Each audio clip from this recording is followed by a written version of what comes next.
Hey now, welcome back to the Buck Rogers Project.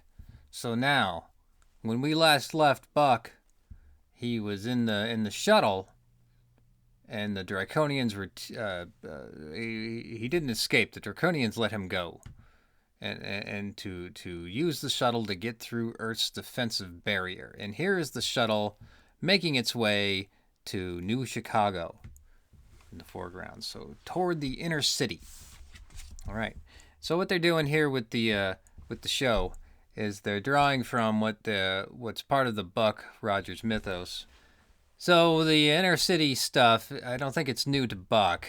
In the what I do remember from the 2419 novel is that it was set in Niagara, which makes sense. I hadn't thought about Niagara as the waters, the falls generating all the power. That's where you would go if the rest of the earth was kind of in trouble, right? Because you had a sustained source of power there. Why Chicago was selected for the series, I don't know. You're next to a lake, but that's not really generating any power like Niagara Falls would. But there we go. We get back to 1919. Niagara Falls is the big Tesla stuff with the power, and this is what generates. So it all makes sense. It tracks, but you should have kept it. That was a good beat. So the inner city, Buck spaceship, the patrol is intercepting it. Alien spacecraft, identify yourself. So that's where we're at. And what makes this scene kind of annoying is Gil Gerard is singing "Chicago, Chicago, you're my kind of town," as if we didn't already know it was headed for Chicago. But wait, and let's stop. Why would a shuttle land in Chicago in 1987? That doesn't make any sense, but okay. It was some kind of deal with Chicago. Okay, so then Buck lands. And here we go. Here is the landing base set. And we see, right here, we see the shuttle mock-up, which was also featured in Battlestar Galactica, the classic series, in the Welcome to Earth episode. Is it Welcome to Earth? I feel like it's Welcome to Earth. Anyway, this was like the Earth Alliance, and the clone kids were in here or something, and that's a whole other episode. And then we see, what were those called? Man, I don't know what the planes were called. They weren't called Raiders. They weren't Vipers. That bugs me. I don't remember what they're called. So here they are. All are. This is their landing bay. This doesn't look very 25th century, but okay. So what are we learning about the landing bay today? His mysterious... Wait, escorted by a fleet of mysterious starfighters. Why are they mysterious? Who's making them mysterious? All right, but I mean, this is just like, are they mysterious in space? The protective shield we got in there. And, card number 13, Wilma's chilly reception. We're going to go there.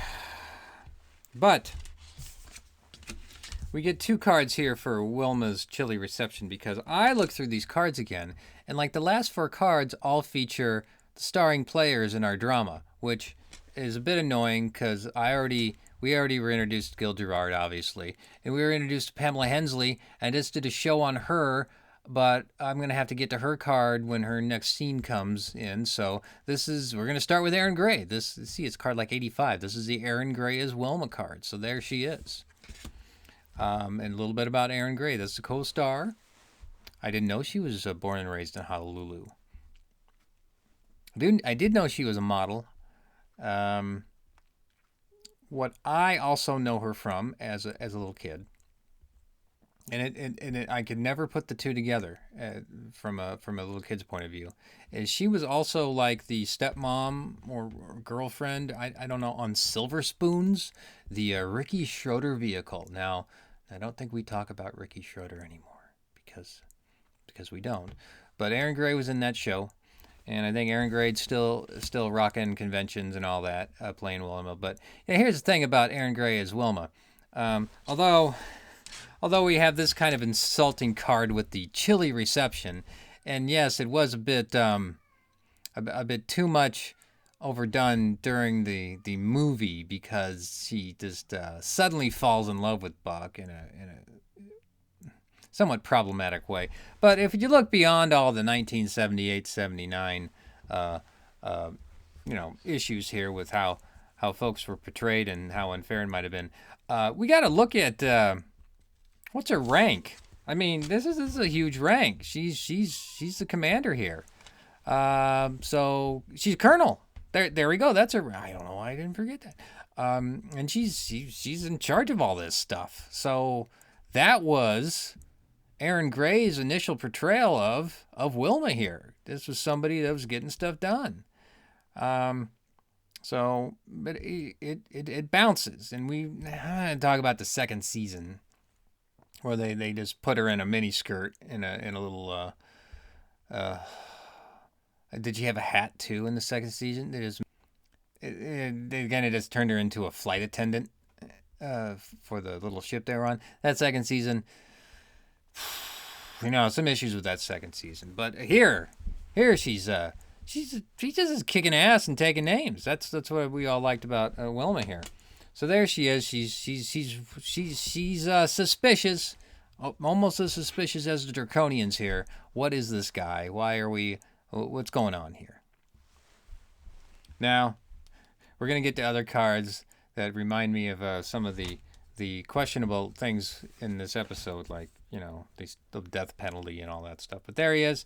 There's Erin Gray. That's Erin Gray's card. And there is her chilly reception. Not the most flattering of photos here for Erin Gray, but there we go. I suppose that it's in and out, but we're still in the scene. See, he's a barbarian. Here's Buck trying to explain it. Well, that's a heck of a helmet here. We're just gonna. I can't look past that. This is not the greatest action shot card. I mean, how did they even grab this? So he's leaving, and it's like they just ended the take. I don't know.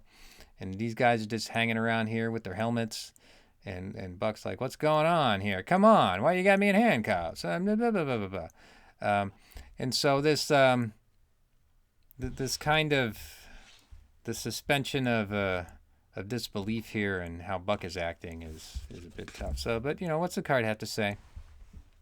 So here's back of the card, and with the "I'll fly with you anytime" quote, now often attributed to Top Gun. And I'm not going to talk about Top Gun Maverick. I don't understand why people. Well, I guess I am going to talk about that. Well, no, I'll talk about that some other time. So there we go. He's a barbarian. He's doing his everyman 20th century stuff. Going, what's wrong with you, future people? Come on, get it together. And that's kind of the role Buck plays. And again, that maybe wasn't the best direction to take, because we had this whole setup where you have an individual out of time. But we're then faced with the arrogance of being out of time. I guess everybody's guilty in the 25th century, and Buck from his perspective. But we need it's a drama. You have to set up that initial conflict, because that's apparently what people want. That's something that has never changed with sci-fi and adventure.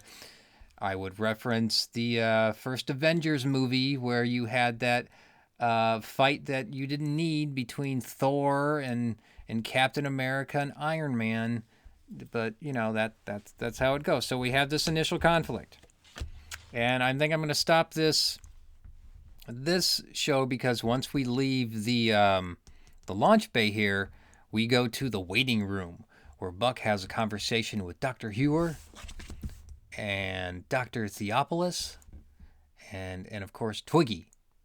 So be for next time, when we finally get to meet Twiggy. So, all right.